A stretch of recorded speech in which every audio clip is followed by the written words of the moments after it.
My family threw my 7-year-old and me out in the middle of Christmas dinner. You need to leave and never come back. My sister said Christmas was so much better without you. Mom agreed. I didn't plead. I just replied, then you won't mind if I do this. 5 minutes later, they were on their knees begging me to reverse it. Can you imagine the people who were supposed to love you most, telling you you're worthless, right in front of your child? Because that Christmas, my family told me my daughter and I didn't belong. But what they didn't know was, this time, I was ready to believe them. This isn't a story about grand gestures or dramatic shouting matches.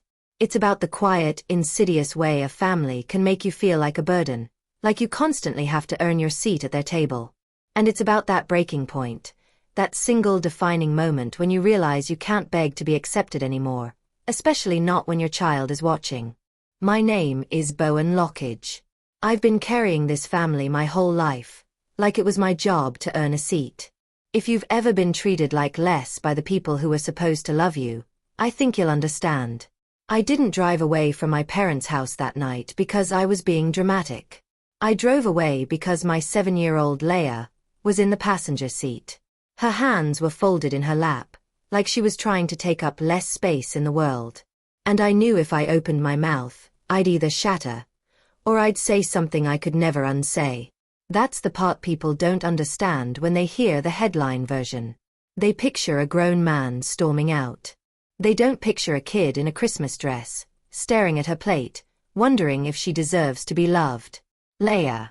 She's 7, and I've spent most of her life trying to give her what I never had. One normal holiday, one safe room, one table where she wasn't treated like a mistake. For the last 6 months, I've been living in this fog, you know? The kind that rolls in after a funeral, after a lawsuit, after the kind of phone call that makes the whole world just go silent. Evelyn, my wife, Leia's mom, she died on a job site. They called it a tragedy. The investigation called it preventable. Both words still feel like knives, for completely different reasons. Since then, life has been a series of tight breaths and careful math. Rent.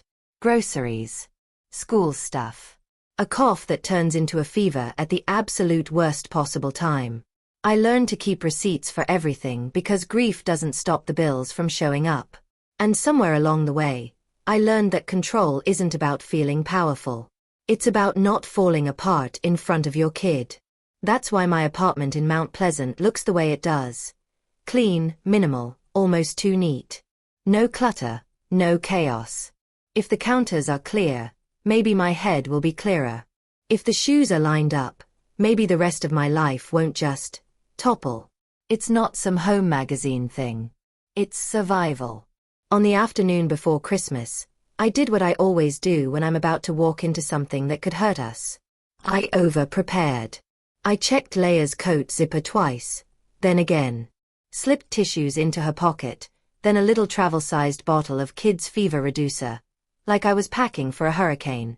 I tucked a small toy, one of those squishy animals she likes, into her backpack. Just something she could squeeze if the room got sharp. I did it quietly. Like if I didn't name the fear, it might not come true. Leia watched me. More than she watched the TV. She's gotten like that since Evelyn died. Adults think kids don't notice the big things because they're small. But kids, they notice everything. They just don't have the words, so they learn patterns. They learn who gets loud and who gets quiet. They learn which rooms are safe and which are a test. And Leia, my sweet, careful little girl, she learned the fastest lesson of all. When people get tense, be good. Be silent. Don't take up space. Seeing that in her, it makes something twist in my chest every single time, because it's the exact same lesson I learned, in that same family. I told myself this Christmas would be normal. Not perfect. Not magical. Just normal. A couple of hours at my parents' place, in West Ashley, for Leia. Let her open a gift under a tree with other people around, so she doesn't have to grow up thinking holidays are just the two of us, pretending we're fine. I'd promised her we'd go. I'd promised myself I wouldn't let my family ruin it. The problem is, My family has never needed my permission to ruin anything. 2 days before Christmas, my sister Sloane texted the family thread, "Be here at 6 o'clock. Don't be late." No heart emojis, no warmth. Just a command, dressed up like a plan. A minute later, she texted me directly. She always does when she wants control without witnesses. "Hope you can manage to be on time this year." I stared at that message longer than I want to admit. Because in her world, being late is an insult. In my world, being late is sometimes the difference between having gas money and not. I didn't reply right away. I waited until my hands stopped shaking. Then I typed, "We'll be there." My mom, Marianne, followed up later that night with her own private message. "Bowen, don't make everything tense tomorrow. Just come, be pleasant, and don't start anything." There it was. The pre-blame.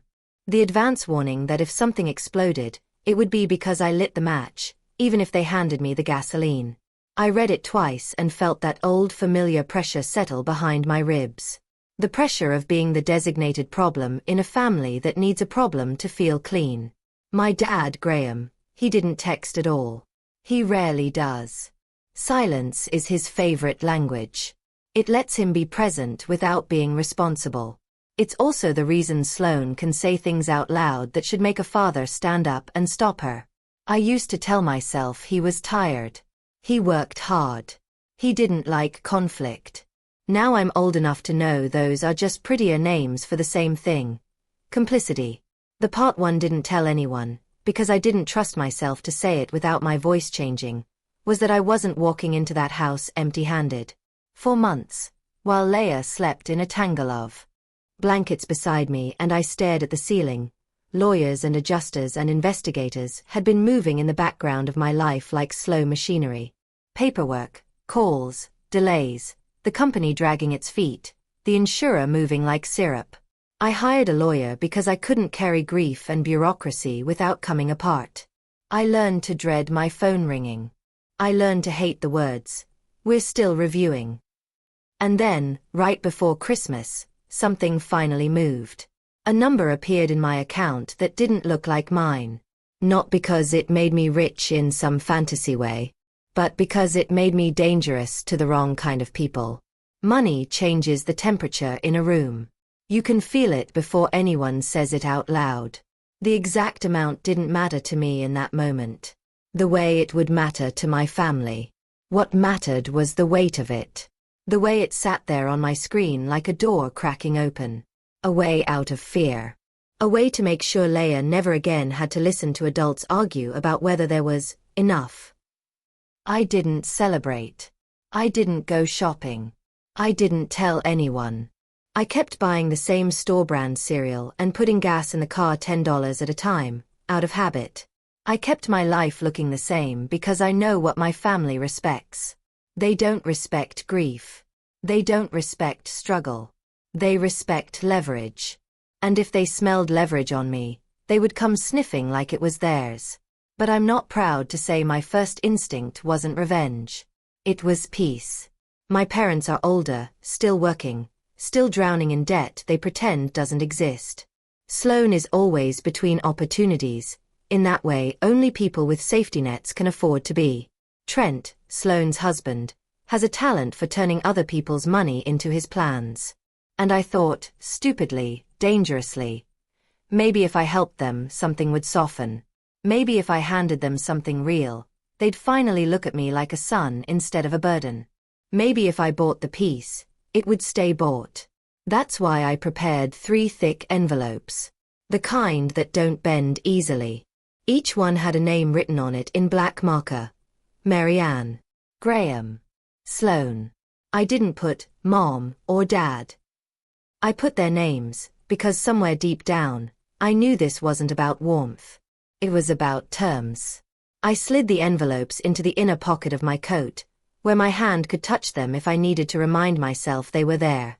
Not a gift. A line. A last line. I wish I could say I didn't know what I was doing, that I didn't understand how final it was. But the truth is, I did.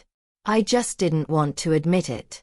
Growing up, Sloane was the miracle, and I was the utility. She's 6 years older than me, which means she got to be the baby everyone fussed over, while I was old enough to be helpful.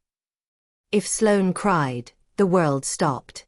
If I cried, I was dramatic. If Sloane wanted dance lessons, she got them. If I wanted anything, I was told to be grateful for what I had. Holidays made it obvious. Sloane opened gift after gift while the adults watched her perform delight like it was a talent show. I got something practical, then a trash bag and a pointed look to clean up the wrapping paper. I didn't even know it was wrong for a long time. When you grow up inside a system, you think that's just gravity. That's just how love works. You earn it. You don't receive it. Evelyn was the first person who said that out loud to me. The first person who looked at my family dynamic and didn't laugh it off. On one of our early dates, I mentioned something my mom said to Sloane about me, and I laughed, because that's what you do when you've been trained to call cruelty a joke. Evelyn didn't laugh back. She just stared at me and said, "Bowen, that's not normal." I remember feeling embarrassed, like she'd caught me doing something childish. Then she reached across the table and squeezed my hand like she was anchoring me to a new reality. "You don't have to earn basic kindness," she said.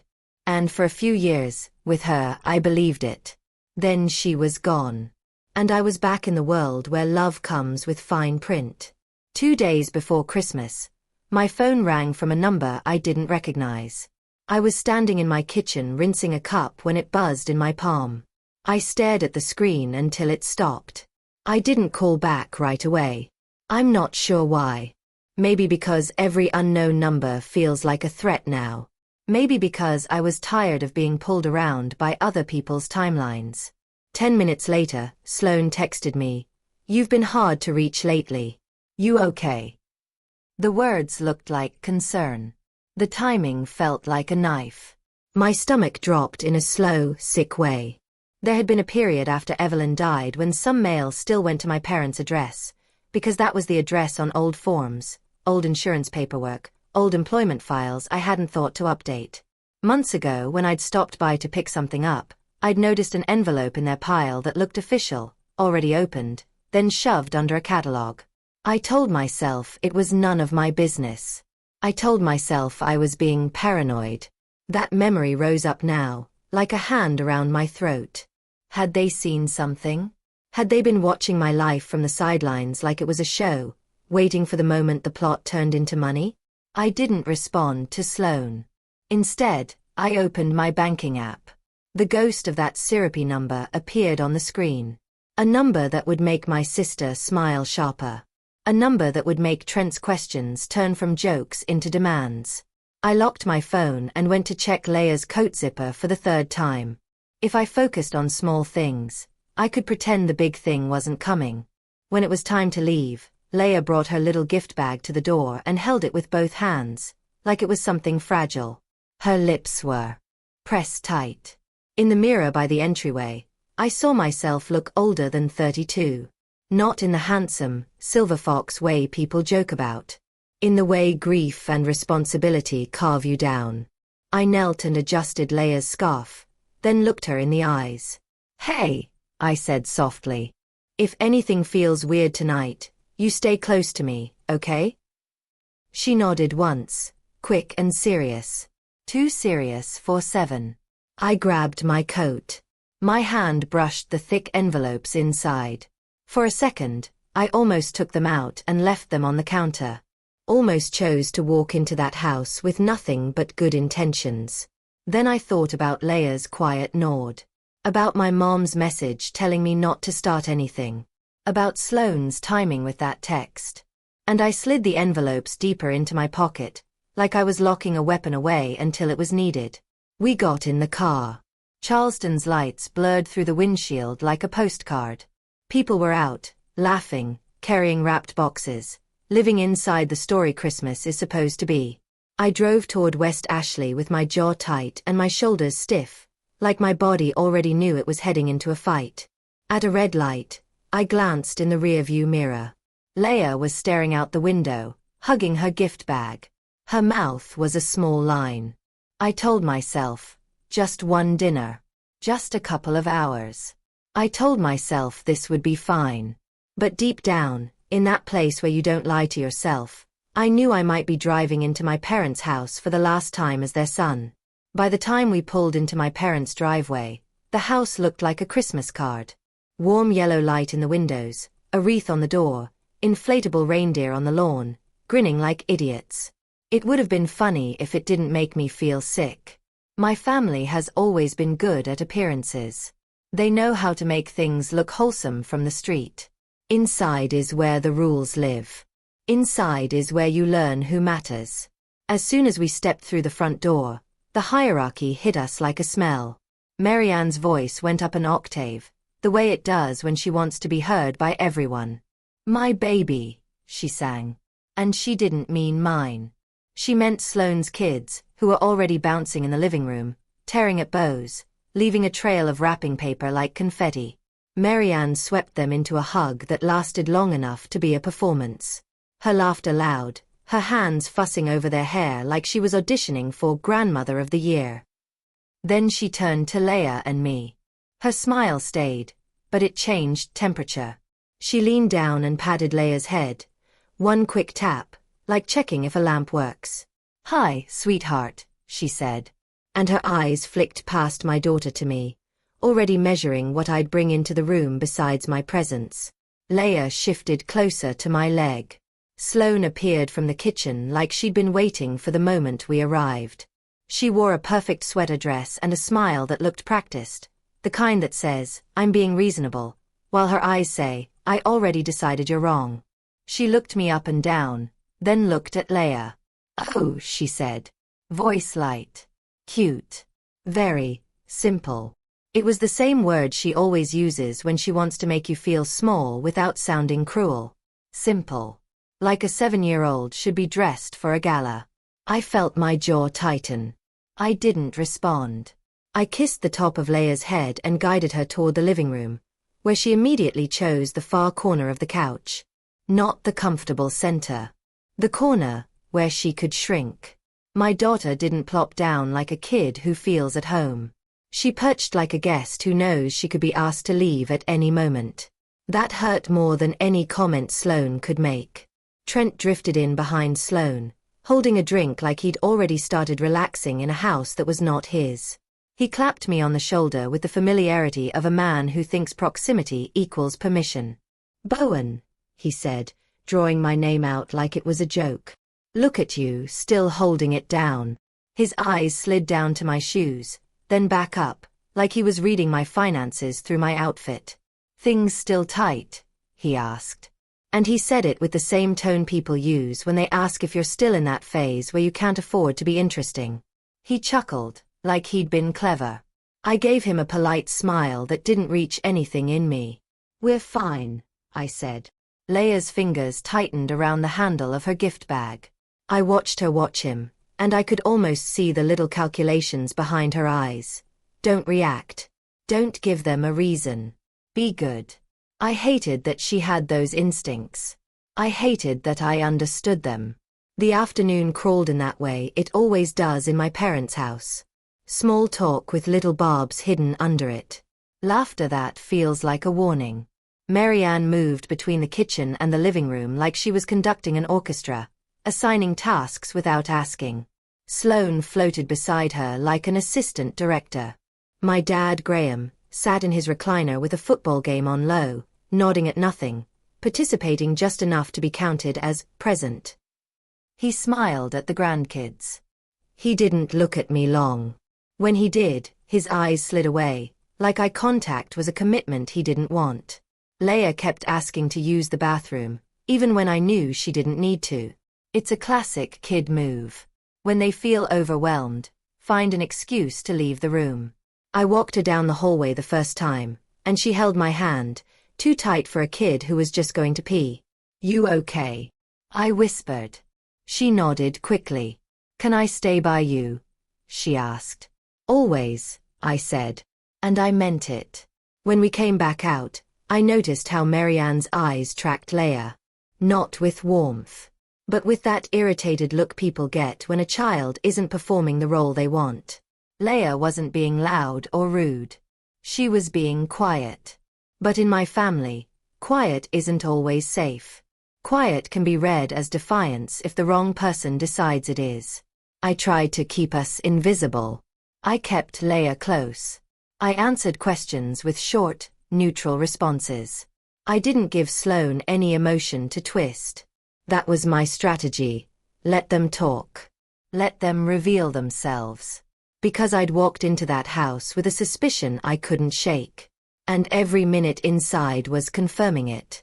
The kitchen trash can was the thing that did it. Marianne asked me to bring in more ice from the garage. And when I came back through the side door, I stepped into the kitchen alone for a moment. The room smelled like roasted turkey and cinnamon. Everything looked perfect. Then my eyes caught something in the trash. White paper with a clean letterhead. The corner torn off, like someone had tried to destroy just enough to claim it was nothing. Official. Legal. The kind of paper that doesn't come with coupons. I stared at it until my stomach went cold. My first instinct was to pretend I hadn't seen it, because confronting Marianne is like punching fog.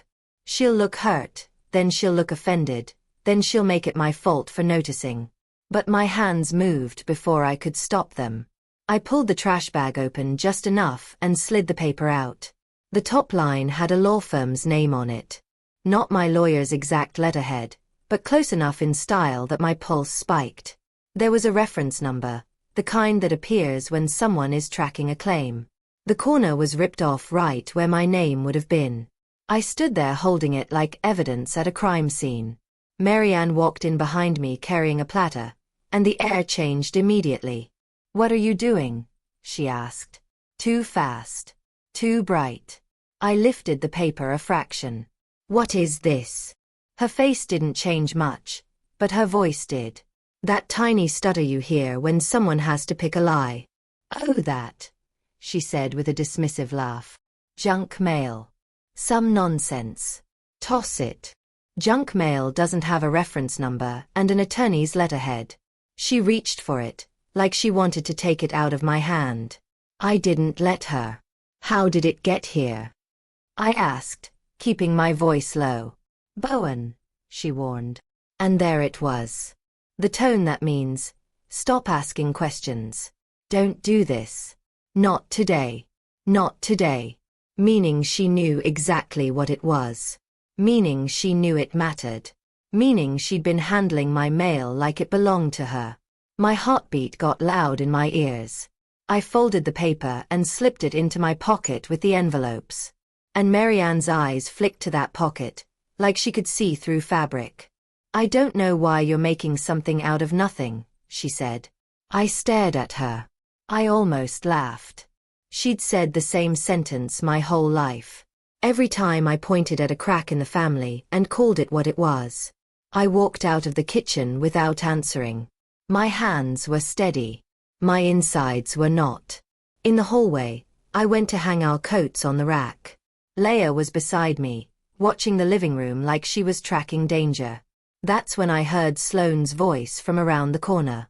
Low enough she thought I couldn't hear. Sharp enough that I did. "Tonight, we need to close it," she said. "Don't let him slip out of our hands." Trent chuckled quietly, like it was a game. "He won't," he said. "He's predictable. Close it. Slip out of our hands. Those aren't words you use about family feelings. Those are words you use about a deal. A sale. A contract." My skin went tight. I turned my head slightly, just enough to see them through the gap between the hallway and the kitchen doorway. Sloane was leaning against the counter, scrolling her phone. Trent stood close, nodding like a man listening to a plan. Their faces weren't angry. They were focused. Like this was logistics. I didn't confront them. Not yet. I let the heat in my chest settle into something colder. I adjusted Leia's coat on the hook like I hadn't heard a thing. Then, as I walked back toward the living room, I passed my dad's office. The door was usually shut. It was Graham's sacred space. The room I was never supposed to enter as a kid unless summoned. That door was cracked open now. Just an inch. Through that inch, I saw a thick stack of papers on the desk. And a pen placed perfectly on top, as if someone had arranged it for a photo. Not a messy pile. Not random mail. A set. Waiting. My mouth went dry. People don't set out a pen like that unless they expect someone to sign. I didn't step inside. I didn't touch anything. But the image branded itself into my mind. My mother had torn legal paper in the trash. My sister was talking about closing it. My dad's desk was staged like a signing ceremony. And I had walked into this house thinking I could give my daughter one normal Christmas. I felt the old instinct to comply rise up in me. That reflex to smooth things over, to keep the peace. Then I looked at Leia, standing in the hallway, her shoulders slightly hunched like she was trying to disappear. That reflex died. I adjusted my strategy in real time. I wasn't going to argue. I wasn't going to defend myself. I was going to let them show their hand. I slid the 3 thick envelopes deeper into my coat pocket, so they sat against my ribs, close to my heart. Not because they were sentimental, but because they were control. The only control I had left in that house. I told myself, if they try to paint this as boundaries, I'll show them what boundaries really look like. If they try to shame me, I'll stay calm. If they try to make me beg, I won't. Because my kid is watching. The living room filled up as the sun went down. More food came out. More noise.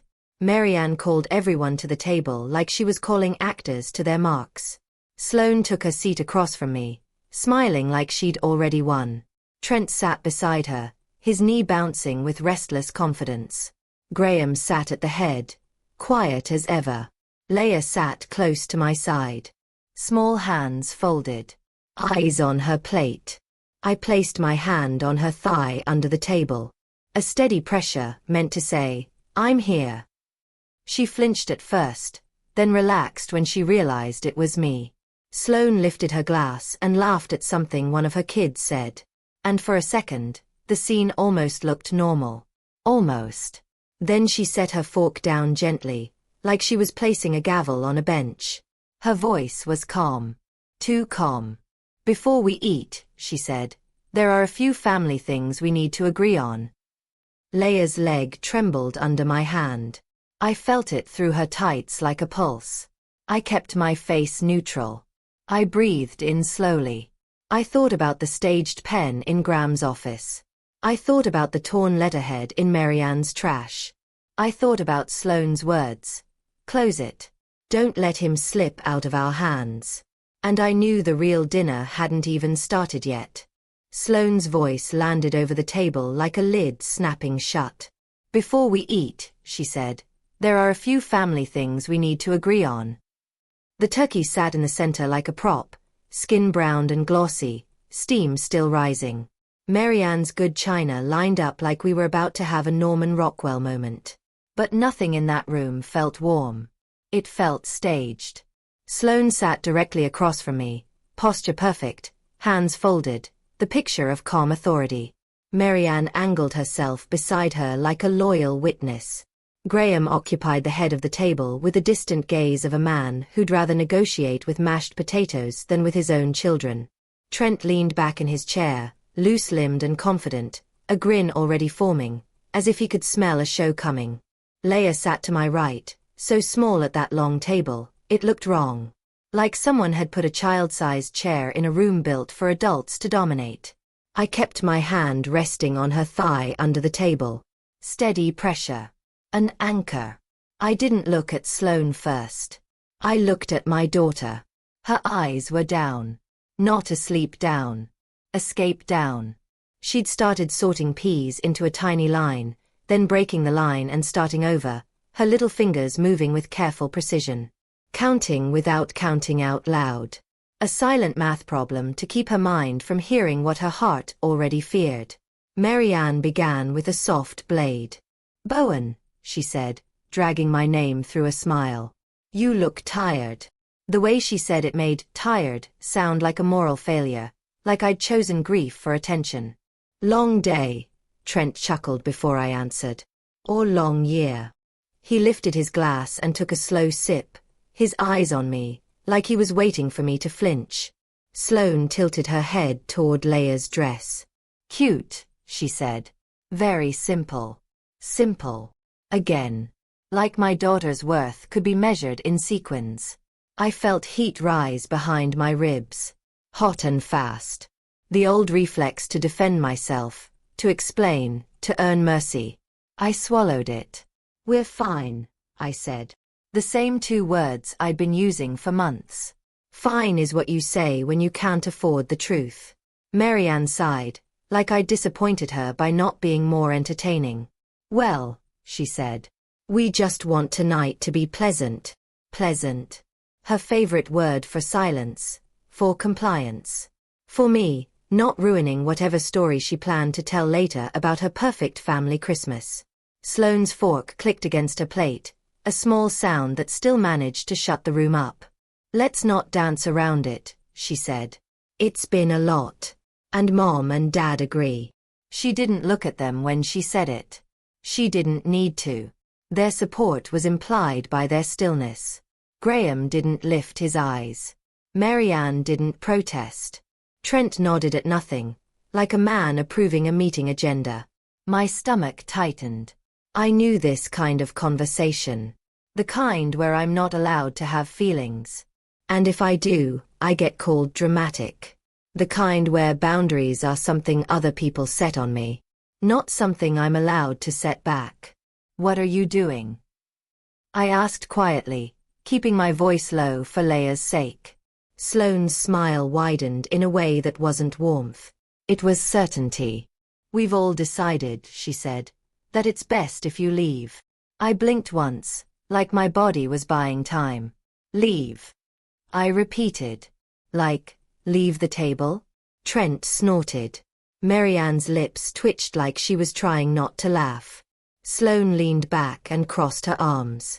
Leave the house, she said. And don't come back. The words were clean. Rehearsed. Delivered like a line she'd practiced in the mirror. Leia's fingers stopped moving. She lifted her head just enough to look at me, eyes wide but dry, like she'd learned tears don't help in this room. Marianne slid in immediately, unable to let Sloane have the spotlight for more than 2 seconds.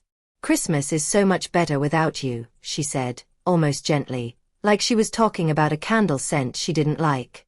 The room went quiet. In that thick, deliberate way families get quiet when they're waiting for someone to beg. When they were waiting for me to beg. I looked at Graham for a second. Just a second. I thought he might do it. Clear his throat. Say, hold on. Say that's enough. Say something that would make him a father instead of furniture. He didn't. He stared at his plate like the gravy had become fascinating. His silence landed like a stamp. Approved. Final. Something in my chest cracked. Not loudly. Not dramatically. Quietly. Politely. Like I'd been trained to break. I had 2 choices. I could do the old routine. I could plead. I could explain my finances, my grief, my exhaustion. I could remind them that Evelyn died and I'm raising Leia alone and I'm doing my best. I could try to win a seat at a table that had always treated me like a guest. Or I could stop auditioning. I set my fork down. The metal touched the plate with a soft clink that felt louder than it should have. I turned to Leia and kept my voice calm, almost gentle. Honey, I said. Can you go grab your coat and your little backpack? Marianne's eyebrows rose. Sloane looked pleased, like I'd just proven she was right. Trent's grin widened, ready for the show. Leia didn't hesitate. She slid out of her chair and walked toward the hallway with the quiet speed of a kid who's been waiting for permission to escape. That hit me harder than anything else. My daughter was relieved to leave. She'd been carrying this discomfort longer than I wanted to admit.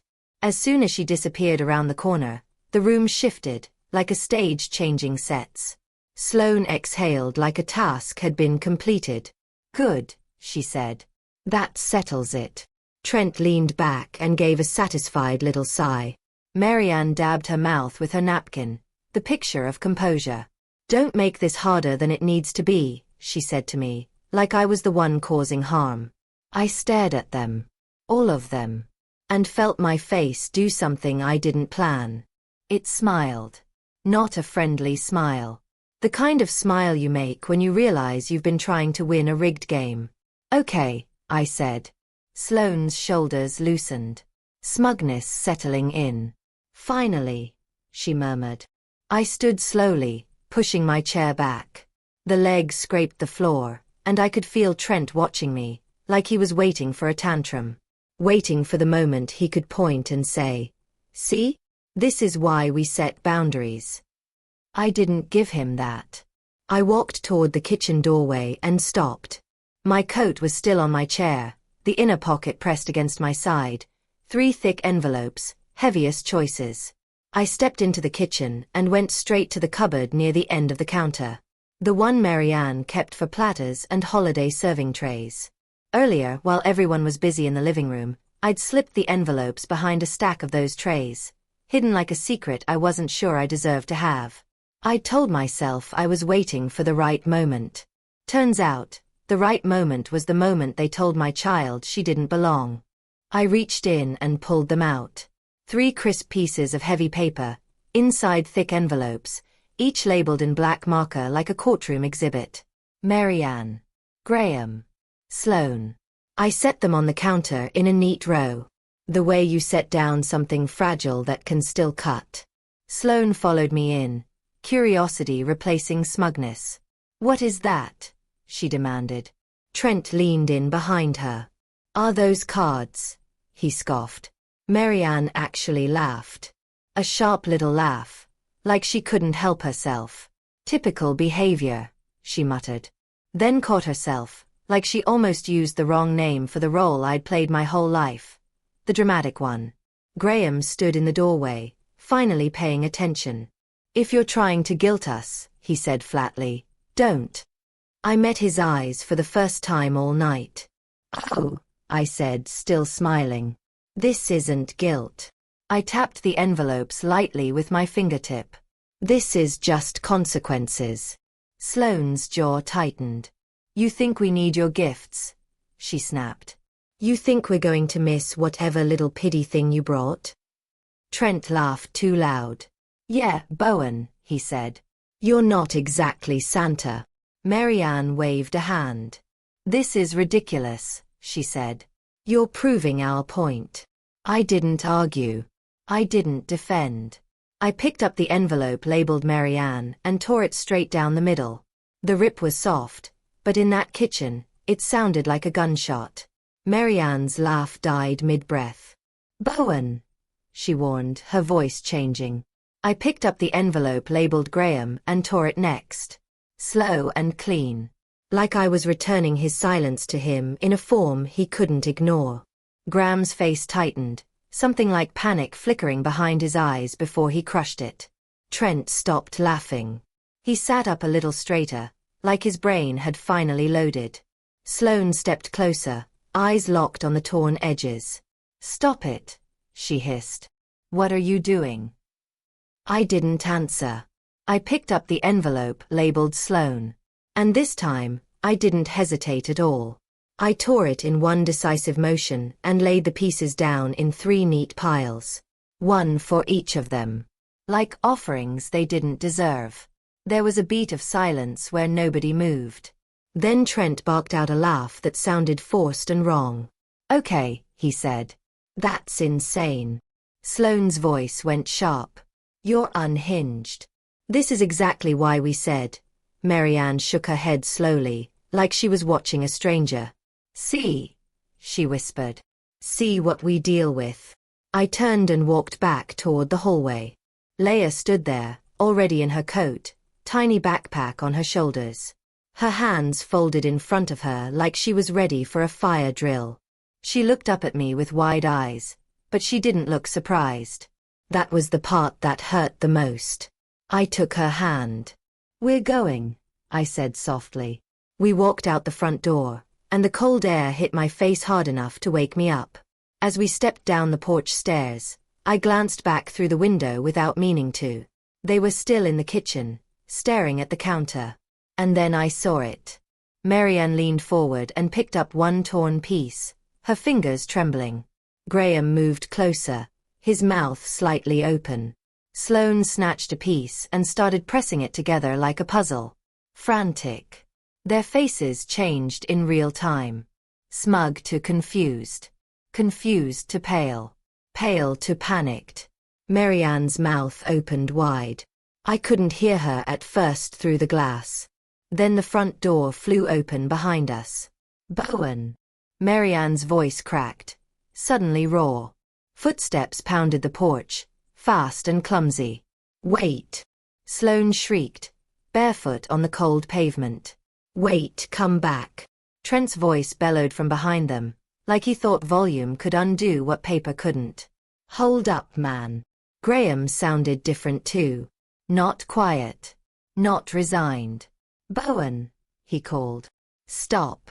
Stop and talk. Leia's hand tightened in mine as we reached the car. I opened the passenger door for her, still holding her hand until she was inside. Marianne rushed up to my side of the car, eyes wild. Please, she cried. Please, you can't. Sloane shoved in beside her, breath steaming. Fix it, she demanded. Then her voice broke. Just fix it. Graham stood a few feet back, chest heaving, looking older than I'd ever seen him look. Trent hovered behind them, suddenly unsure, like a bully who realizes the kid he's been pushing has something sharp in his pocket. 5 minutes ago, they told me Christmas was better without me. Now they were begging me to undo something they couldn't even say out loud. I slid into the driver's seat. Leia stared straight ahead, pale in the dashboard light. The phone in my pocket buzzed again, as if the house itself was trying to reach through fabric and grab me back. I started the engine. I didn't roll down the window. I didn't give them a speech. I just backed out of the driveway and drove away while their silhouettes shrank in the mirror. Arms waving. Mouths moving. The perfect family Christmas shattering behind them in warm yellow light. The highway swallowed us fast. Charleston fell away into dark trees and scattered streetlights. Rain starting as a thin mist that smeared the world into soft streaks. The wipers kept time like a metronome.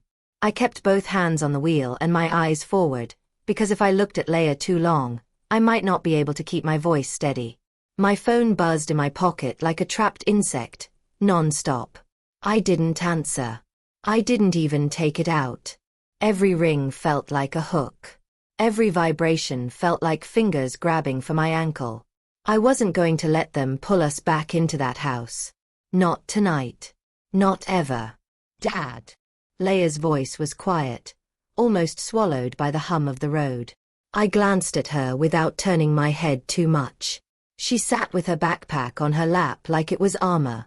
Her coat was zipped all the way up. Her small hands were folded, knuckles white. Yeah, baby, I said. There was a pause, and I could hear her trying to make her words come out right. Where are we going? The question should have been simple. It hit me like a punch anyway, because I didn't know. Home was 2 hours back toward Mount Pleasant. I'd planned to stay at my parents' house overnight. That had been the whole thing. Christmas Eve together. Sleepover, wake up to pancakes. Try to give Leia the holiday she deserved. Now that plan was ash, and I was driving through wet darkness with a 7-year-old who just watched her grandmother smile while saying Christmas was better without her. I tightened my grip on the wheel until my fingers ached. We're going to find a place to sleep, I said carefully. Just for tonight. Leia nodded once, like she'd expected that answer, like she'd already adapted. That made my throat burn. I drove until the exit sign started to look familiar in a different way. Not home familiar. Just practical familiar. A hotel off the highway.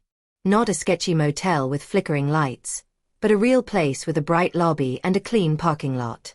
I wanted warmth. I wanted safety. If I couldn't give my daughter a loving family tonight, I could at least give her a door that locked and a bed that wasn't in a house where she had to earn permission to exist. The lobby smelled like coffee and pine cleaner.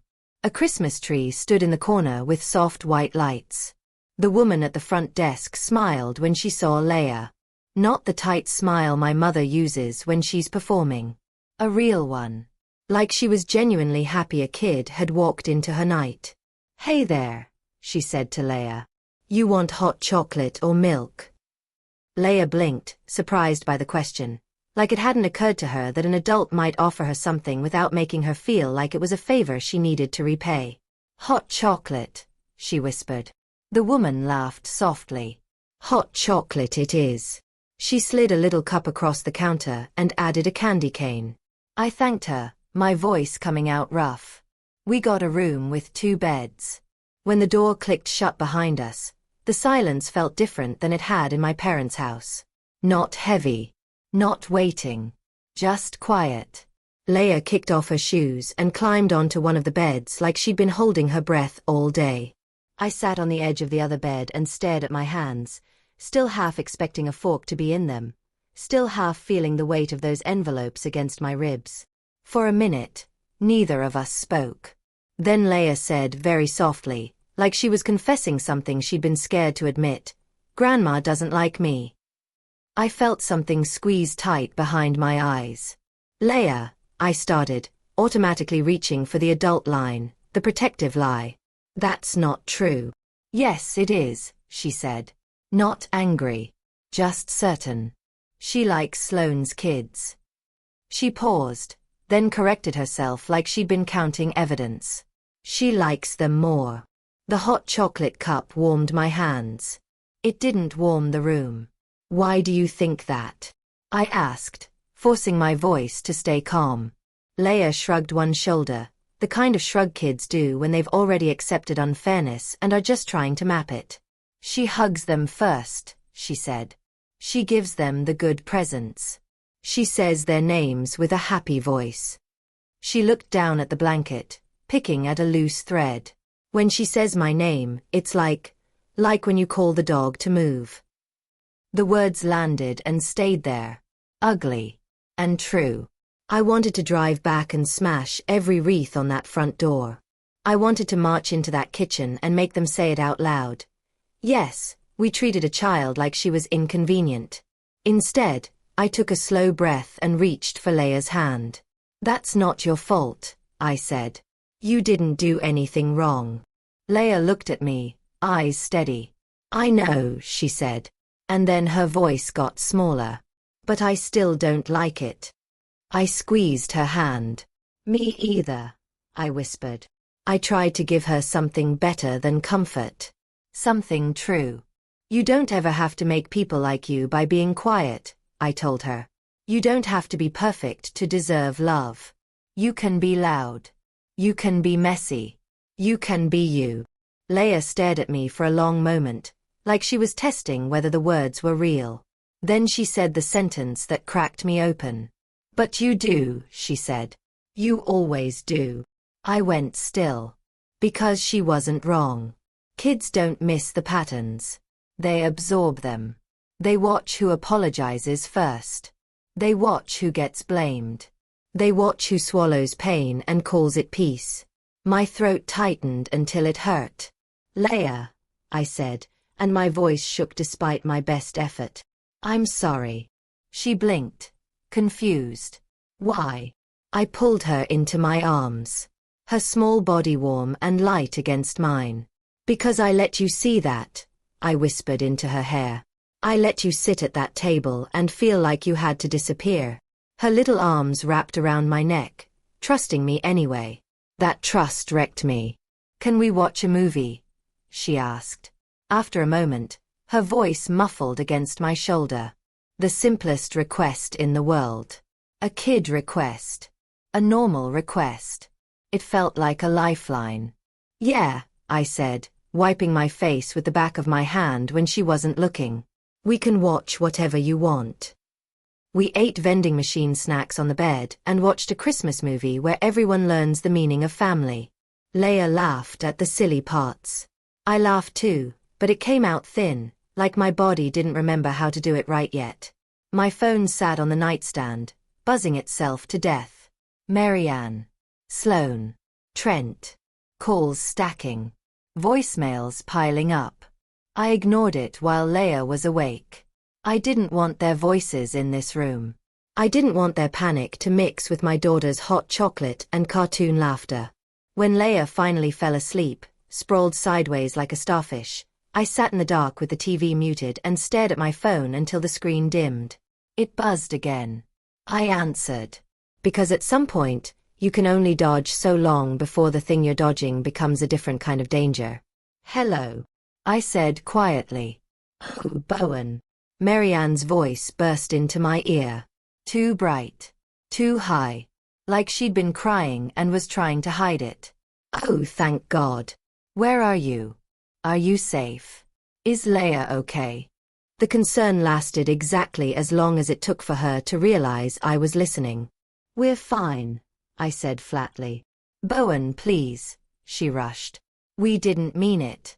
You know we didn't mean it. In the background, I heard Sloane's voice, sharp and furious.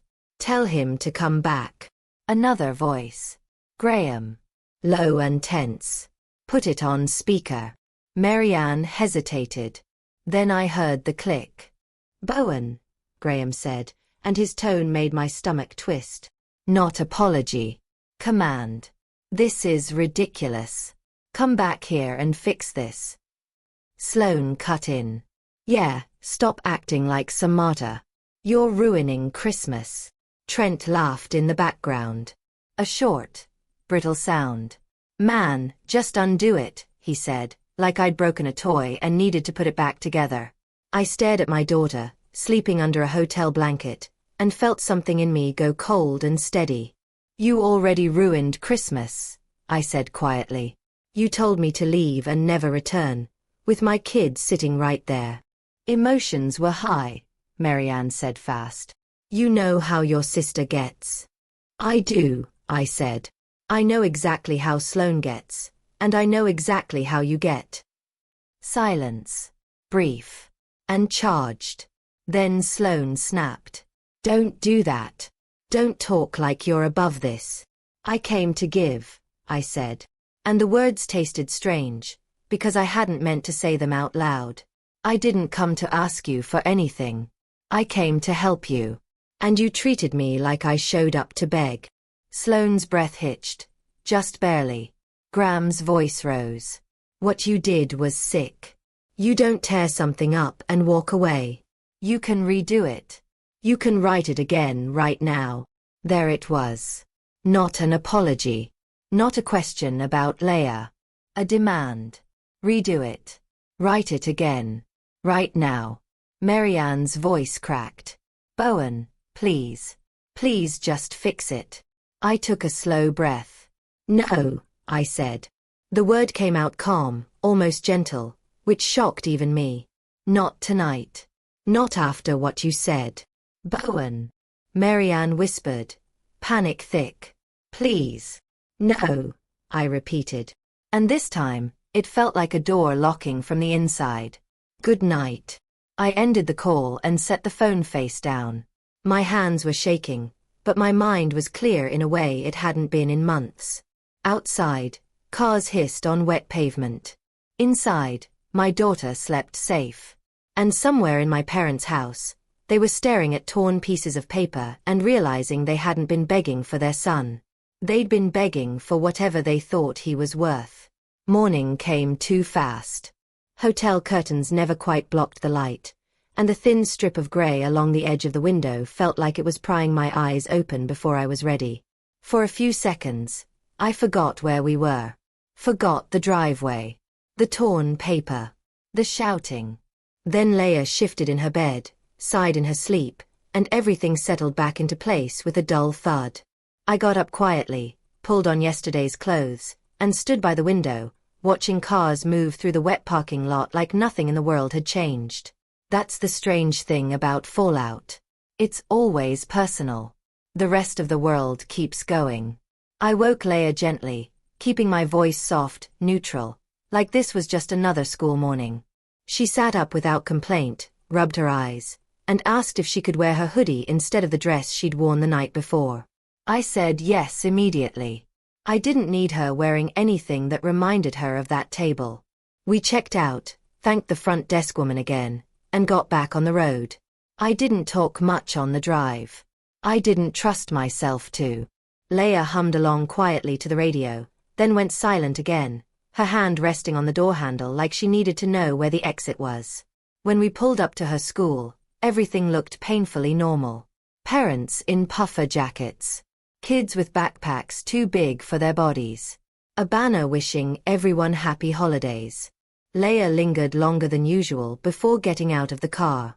She leaned over and hugged me tight around the neck. "You'll be here," she said. Not a question. A statement she needed to hear out loud. "I'll be right here," I said. She nodded, then hesitated, then finally walked toward the doors without looking back. I watched until she disappeared inside. Only then did I let myself breathe. The first call came before I even started the engine. A number I hadn't seen in years. An aunt on my dad's side. "Bowen," she said, without greeting, voice already heavy with judgment. "What on earth happened last night? Your mother was crying." I closed my eyes. "Good morning to you too," I said. She huffed. "That's not funny. Family is family. You can't just storm out and humiliate your parents." There it was. The version of the story already fully formed. I said nothing. She filled the silence with her own certainty. "You need to apologize." I ended the call. Another one rang through immediately. A cousin. Then another. Messages started piling up. "Heard you made your mom cry. Heard you lost it. Heard you embarrassed everyone." Each one followed the same script. No questions. No curiosity. Just conclusions. I realized with a cold clarity that this wasn't a trickle of gossip. It was a release. Someone had opened a valve, and the story was pouring out fast, already shaped, already framed. By the time I drove back to Mount Pleasant, my phone felt heavier than my wallet ever had when I was counting dollars. I dropped my keys on the counter, kicked off my shoes, and stood in my quiet apartment while the buzzing continued. The silence of the room made the voices louder in my head. I checked my phone again and saw a notification that made my stomach drop. Sloan had posted. I didn't open it right away. I stood there, staring at the screen like it might bite me. Then I opened it. The photo was perfect. Sloan standing in my parents' living room, tree glowing behind her, Trent's arm around her waist. Marianne in the background, holding a mug like she was in a lifestyle ad. The caption was long, carefully written. She talked about boundaries. About difficult conversations. About how hard it is to let people lean. Then she did. "Bowen showed up last night looking for sympathy," she wrote. "When we finally said healthy boundaries, he reacted badly and stormed out." Healthy boundaries. I almost laughed. Then she went for the part she knew would stick. "And yes, before anyone asks," she wrote, "Bowen recently received a very large payout related to Evelyn's passing and still refused to help our parents.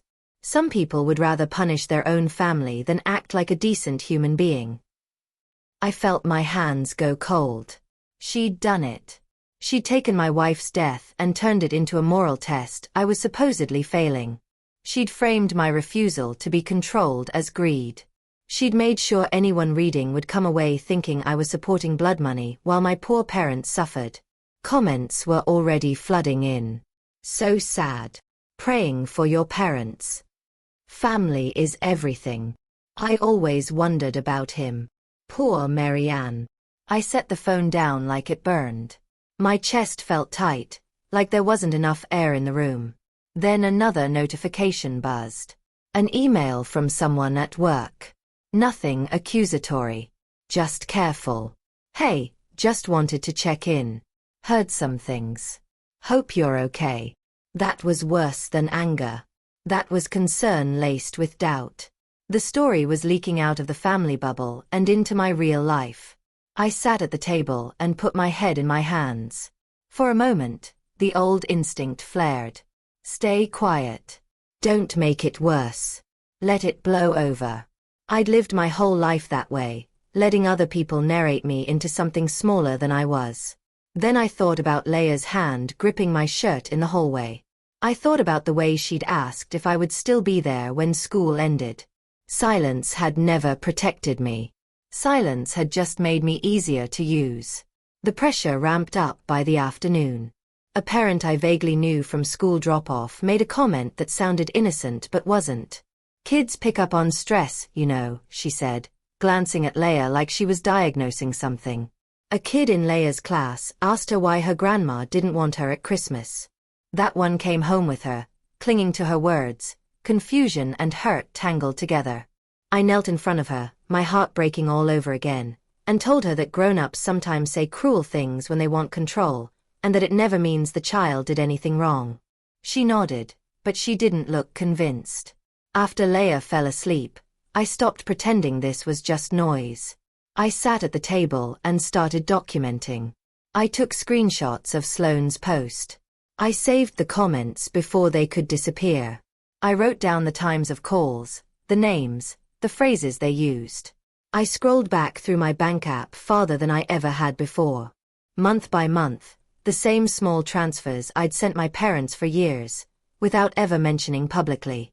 $200, sometimes more. Always on time.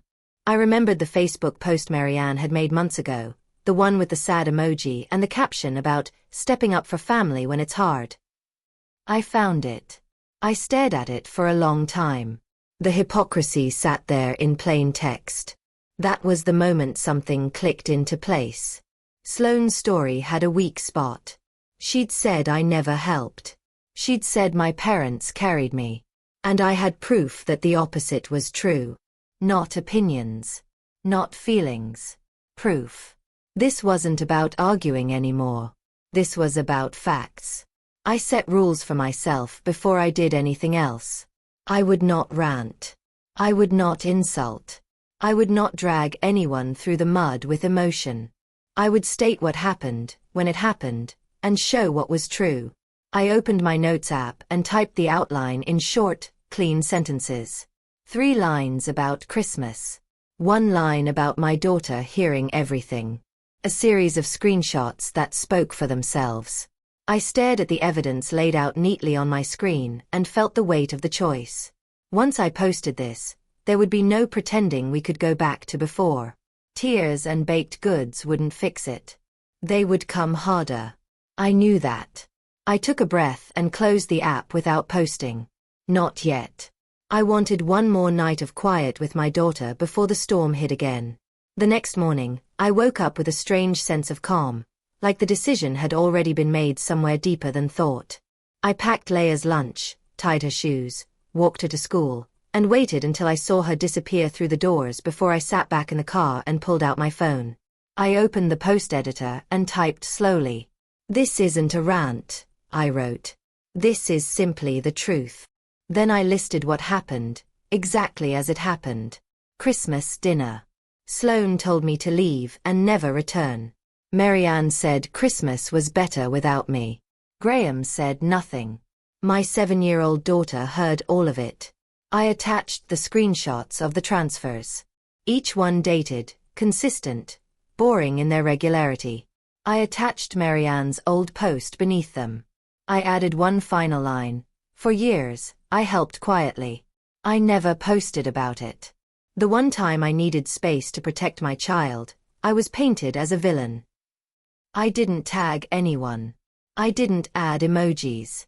I hit post. Then I locked my phone and drove home. It didn't take long. Within an hour, the comments under Sloane's post started changing tone. People asked questions. Someone wrote, "Wait, he was sending them money every month?" Another said, "Why would you kick a child out?" A relative I'd always respected commented publicly that what happened was shameful. I watched as Sloane edited her caption, then edited it again, then started deleting comments and chunks. But screenshots don't disappear once they spread. My phone buzzed with private messages. Some apologetic. Some stunned. Some silent acknowledgements that they'd believed the wrong story. Then the tone shifted again. Sloane posted a follow-up. This one shorter. Sharper. She implied I wasn't stable. That grief had changed me. That maybe I needed help. It was subtle enough to sound concerned, but pointed enough to plant doubt. I felt a familiar flicker of fear. That kind of suggestion can cost you everything if it sticks. I didn't respond publicly. I didn't need to. My phone lit up with messages I hadn't expected. People telling me to be careful. People telling me to save everything. Then came the private texts from my family. Marianne first. Bowen. What do you want? Just tell us and we can fix this. Fix. Always that word. Graham followed. This has gone far enough. Take it down and we'll talk. Then Sloane. We don't need to do this publicly. We can figure out how to divide things if you just stop. There it was. Naked. And undeniable. I took screenshots of every message, noting the time, the order, the shift from outrage to bargaining. I forwarded copies to an email account I created just for this. I wasn't being paranoid. I was being careful. By late afternoon, I thought the worst of it was contained to screens. Then the doorbell rang. I froze. Leia was on the living room floor, coloring, humming softly. The sound cut through the apartment like a blade. I walked to the door and looked through the peephole. Marianne stood there, holding a cake in a plastic dome. Graham beside her, hands in his coat pockets. Sloane slightly behind them. Trent hovering like backup. Marianne smiled too wide when she saw the camera light. We just want to talk, she called. We brought something for Leia. I felt my jaw set. I didn't open the door. I took a slow breath and looked back at my daughter. She stood up, clutching her coloring book, eyes flicking between me and the door. I knelt in front of her. Stay right here, I said quietly.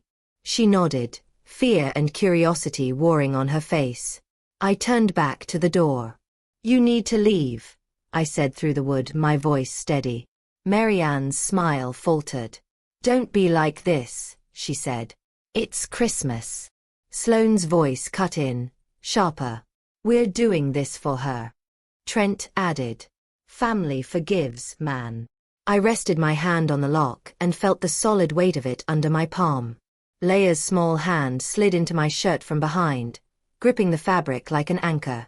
I looked down at her. At the trust in her eyes. At the way she waited for me to choose. The doorbell rang again, more insistent this time. Just open the door. Marianne pleaded. Just talk. I didn't move. I knew then, with a certainty that felt almost peaceful, that whatever came next would define the rest of our lives. And I wasn't choosing comfort. I was choosing my child. I stood with my hand resting against the doorframe, close enough to the lock that I could feel the cold metal through the wood. Through the peephole, I could see all of them clearly, arranged like they'd rehearsed it. Marianne, front and center, cake held at chest level, frosting smoothed perfectly like proof of good intentions. Sloane, a half step to the side, angled just enough to look cooperative rather than confrontational. Trent behind her, arms loose, posture casual in that way men adopt when they expect to back someone else's authority. Graham stood off to the other side, shoulders squared, face set, his silence heavier than any words he could have used. I didn't open the door. I didn't need to. I turned slightly so my body blocked the hallway behind me, putting myself between them and Leia without making a show of it. She was close enough that I could feel the small pressure of her fingers curled into the back of my shirt. Marianne leaned toward the door, her voice climbing into that sugary register she reserved for public moments.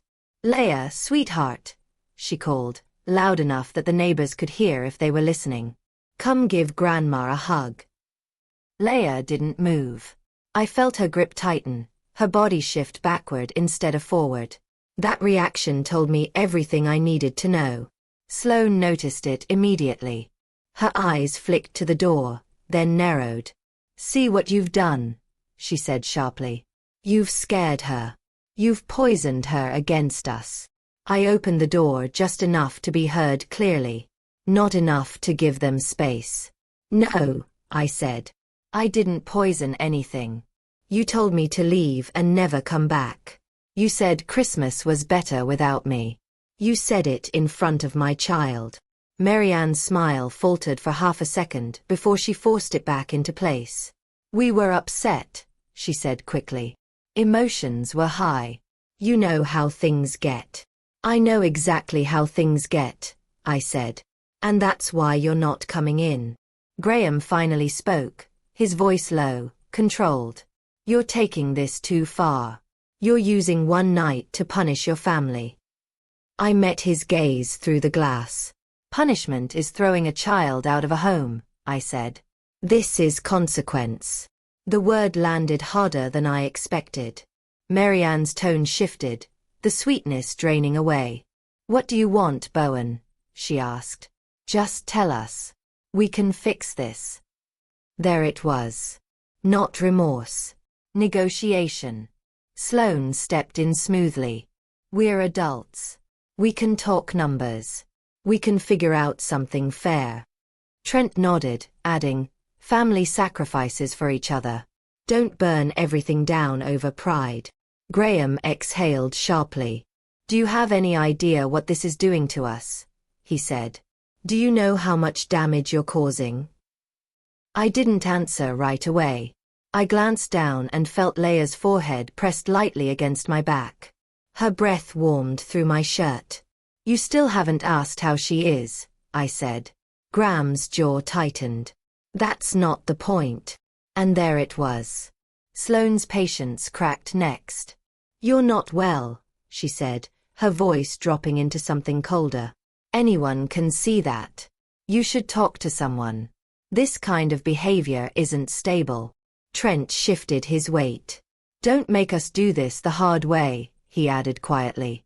The threat sat there, unwrapped. I felt my pulse thud in my ears, but my voice stayed even. You don't get to come into my home, I said. You don't get access to my daughter. Any contact from here on out goes through writing. If you show up again, I'll treat it as harassment. And the camera's been recording this entire time. Marianne's eyes flicked upward, panic flashing across her face. Bowen, please, she said, voice breaking. At last. Just open the door. I didn't argue. I didn't raise my voice. I closed it. Not hard. Not dramatically. I turned the lock and felt it slide into place with a solid, final click. I knelt down in front of Leia and placed my hands on her shoulders. You're safe, I said quietly. No one gets to make you feel unwanted again. She nodded once, then wrapped her arms around my neck. After their footsteps faded, I pulled up the doorbell footage and saved it. Then backed up the messages they'd sent afterward, the ones that talked about fixing things and undoing what I'd done. One voicemail from Marianne stood out. She didn't mention Leia once.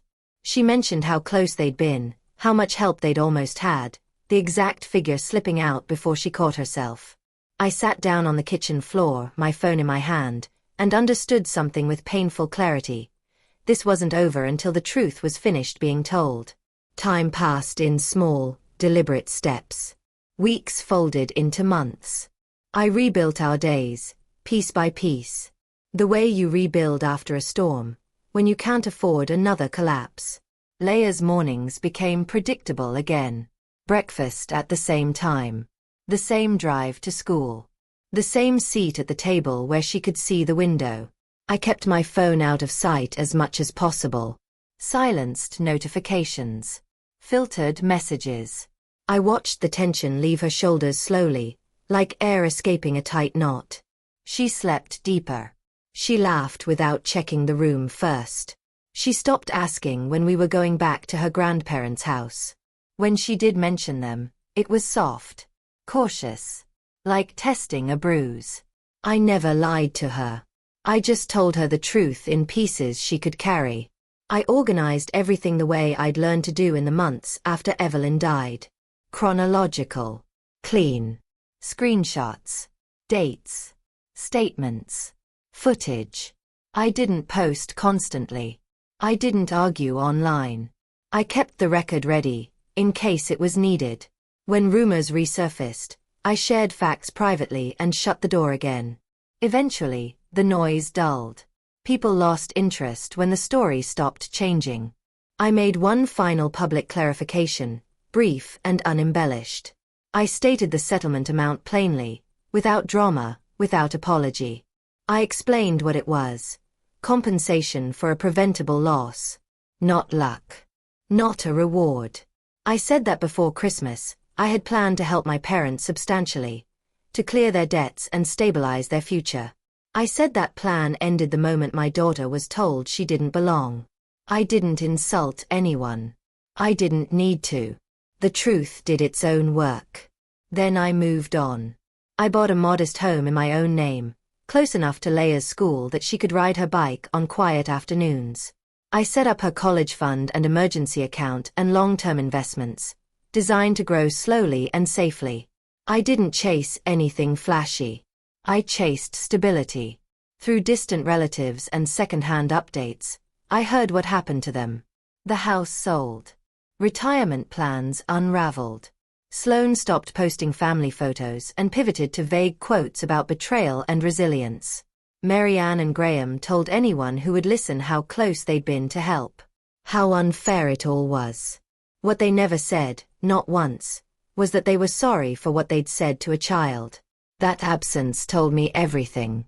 I still miss Evelyn. That grief didn't evaporate.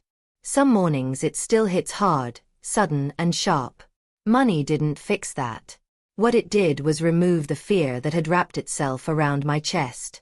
The fear that I would have to choose between survival and dignity. I chose my daughter. I chose safety over approval. One evening, I stood in the kitchen of our new place while Leia ran down the hallway, laughing, calling my name without hesitation, without shrinking herself first. I leaned against the counter and let the quiet settle. It wasn't perfect. It was enough. And for the first time, I knew I would never go back to that table, and I didn't need to be invited to feel whole. When the noise finally fades, what stays with us isn't the argument, or the money, or who stood where. What stays is the quiet understanding that some moments change the shape of our lives forever. We don't always recognize them when they arrive. Sometimes they look like loss. Sometimes they sound like rejection. But later, when we breathe again, we realize those moments were asking us a single hard question. About who we're willing to protect, and what we're willing to let go of. If this story leaves anything behind, I hope it's this gentle thought we can hold together for a moment. That compassion doesn't always look like forgiveness, and strength doesn't always look loud. Sometimes it's choosing safety over approval. Sometimes it's choosing peace over being understood. And sometimes, it's accepting that we can't save every relationship without losing ourselves in the process. None of that makes anyone a villain. It just makes us human, trying to do our best with the hands we were dealt. Thank you for listening to my story. I know family can be complicated. So, tell me, have you ever had to choose between keeping the peace and protecting your own well-being, or the well-being of someone you love? What did you do? I'd really like to hear your thoughts in the comments below.